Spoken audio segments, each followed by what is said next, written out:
जी, अस्सलाम वालेकुम dear student. उम्मीद है आप सब खैरियत से होंगे।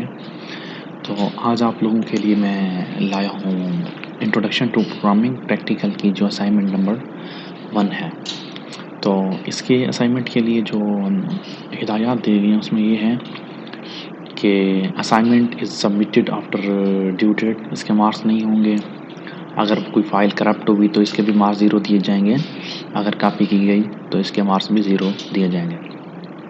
तो इसलिए असाइनमेंट बनाते हुए इस बात का ख़्याल रखना है कि जो भी आप लोग असाइनमेंट बना रहे हो तो बेशक आप आइडिया ले लें जो आपके दोस्त हैं, फ्रेंड्स हैं या इवन ऑनलाइन सोर्सेज से। लेकिन ये है कि आप अपनी मर्ज़ी से बनाओ, अपने वेरिएबल डिक्लेयर करो थोड़ा सा ताकि डिफरेंस आ जाए।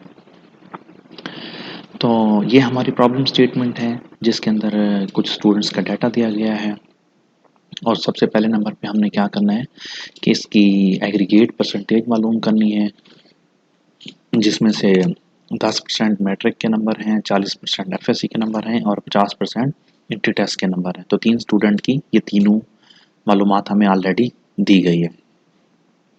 तो पहले नंबर पे ये होगा कि उनके मतलब हर क्लास के एग्रीगेट मालूम करना है, जैसे एसएससी का, एचएसएससी का और इंट्री टेस्ट का।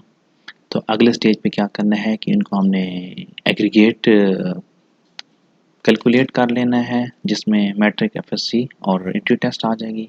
तो फिर उसके बाद हमने इसकी परसेंटेज मालूम कर लेंगे। ये फार्मूला ऑलरेडी दिया गया है।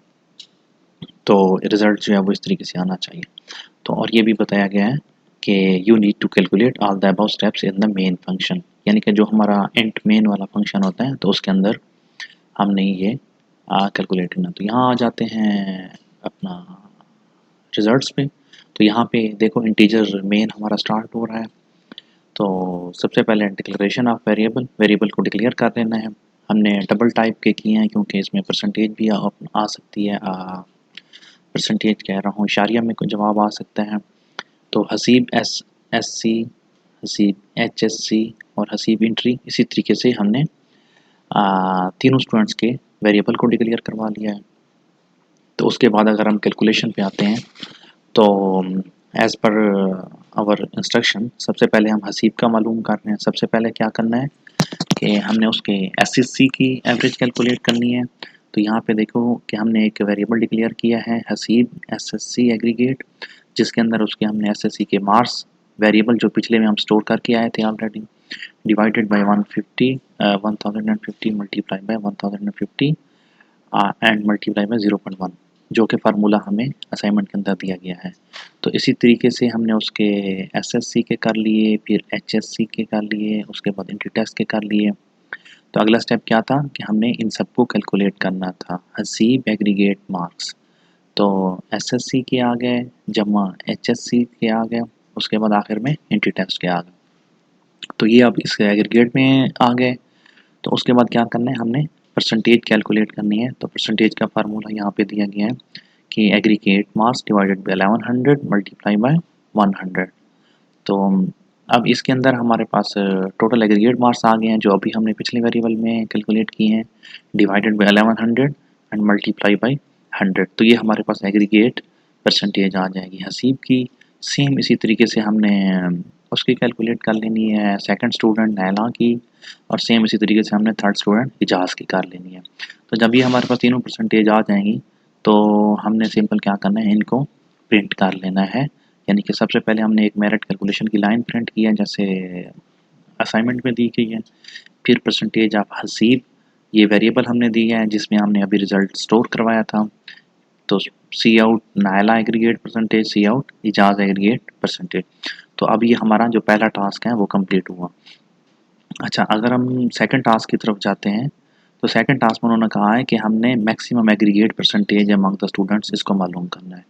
यानी कि जो तीनों स्टूडेंट्स हैं इसमें से सबसे ज़्यादा एग्रीगेट किसका है। अच्छा जी, उसके लिए उन्होंने कहा ये वाला फंक्शन बनाना है और फंक्शन को हमने इनपुट देनी है और उससे आउटपुट लेनी है।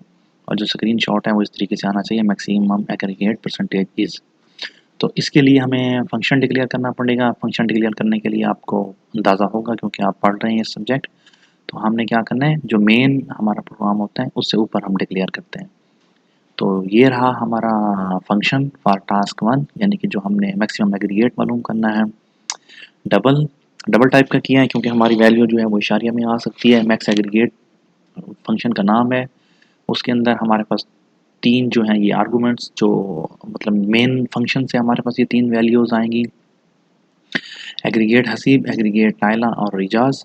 तो अब हमने इफ़ एल्स की कंडीशन लगा लेनी है। अगर हम कहते हैं कि जो हसीब है वो उसका एग्रीगेट नायला से भी ज़्यादा है एंड उसका एग्रीगेट इजाज़ से भी ज़्यादा है, तो रिटर्न क्या करो, एग्रीगेट हसीब का कर दो। अगर हम कहते हैं नायला का हसीब से भी ज़्यादा है और नायला का इजाज़ से भी ज़्यादा है, तो रिटर्न क्या करो, एग्रीगेट नायला का कर दो। तो जो लास्ट केस है उसमें ये है कि अगर ये दोनों कंडीशनें पिछली गलत हो जाती हैं, तो इनफैक्ट जो तीसरा है उसी के ही सबसे एग्रीगेट ज़्यादा होगा, एग्रीगेट इजाज़ का प्रिंट कर दो। तो नीचे हम इसको कैसे दिखाएंगे, तो maximum aggregate percentage is double column में लिखेंगे क्योंकि हमने सेम इट इज़ ये प्रिंट करवाना है। तो यहाँ पे फंक्शन को कॉल करेंगे मैक्स एग्रीगेट जो हमने अभी ऊपर बनाया हुआ है, और यहाँ पे हम 3 वैल्यूज़ पास करवाएंगे इस फंक्शन इस कॉल के थ्रू हम ऊपर दे रहे हैं बेसिकली। तो हसीब एग्रीगेट परसेंटेज, नायला और ये, तो ये 3 हमने इनपुट दे रहे हैं इसको, उधर फंक्शन में ये जाएंगी, उधर प्रोसेस होके यहाँ पे हमारा रिजल्ट आ जाएगा। तो ये टास्क 2 हमारा कंप्लीट हुआ। अगर हम टास्क 3 की तरफ जाते हैं तो वो कहता है कि काउंट करो कि कितने स्टूडेंट जो हैं वो एलिजिबल हैं। तो सेम हमने इसी को भी फंक्शन के थ्रू करना है, और जो एलिजिबिलिटी क्राइटेरिया है वो अगर 90 से ज़्यादा परसेंटेज हो तो। अच्छा जी, तो फिर हम आ जाते हैं टास्क 2 के लिए हमने फंक्शन डिक्लेयर किया है, फंक्शन का नाम हम रखा है एलिजिबल स्टूडेंट काउंट।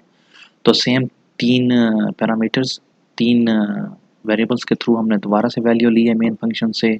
यहाँ पे एक हम डबल टाइप की एक अरे डिक्लेयर कर ली है, अरे के अंदर हमने वो 3 वैल्यू स्टोर करा दी हैं। फिर हमने क्या किया है, एक फॉर लूप चलाई है जिससे हम क्या करेंगे कि अरे के अंदर हर वैल्यू को चेक करते जाएंगे। फिर हमने कहा इफ़ अरे ऑफ ऑल 3 स्टूडेंट आए, यानी कि जब आई की वैल्यू 1 होगी वो पहले स्टूडेंट को चेक करेगा, जब आई की वैल्यू 2 होगी वो दूसरे स्टूडेंट को चेक करेगा, जब आई की वैल्यू 3 होगी वो तीसरे स्टूडेंट को चेक करेगा। अगर ग्रेटर देन और इक्वल टू 90 है तो काउंट सी प्लस प्लस करते जाओ, यानी कि 90 से प्लस है तो एक ऐड हो जाएगा, फिर 2, फिर 3।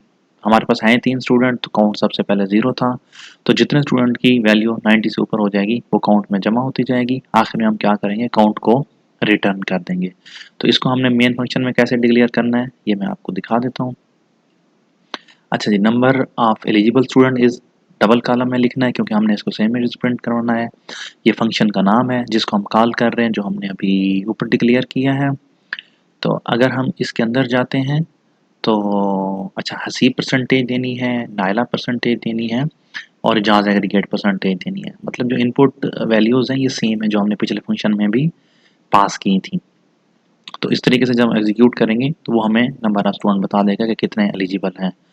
तो जो ये हमारा तीसरा टास्क कंप्लीट हुआ, और जो हमारा चौथा और फाइनल टास्क है वो ये है कि हमने sum of aggregate marks for all students, यानी कि इन 3 स्टूडेंट्स हैं उनके जितना भी मतलब एग्रीगेट का सम बनता है, समीशन बनता है, उसको हमने प्रिंट करवाना है। रिजल्ट इस तरीके से होना चाहिए, और उसने फंक्शन का नाम ये दिया हुआ है।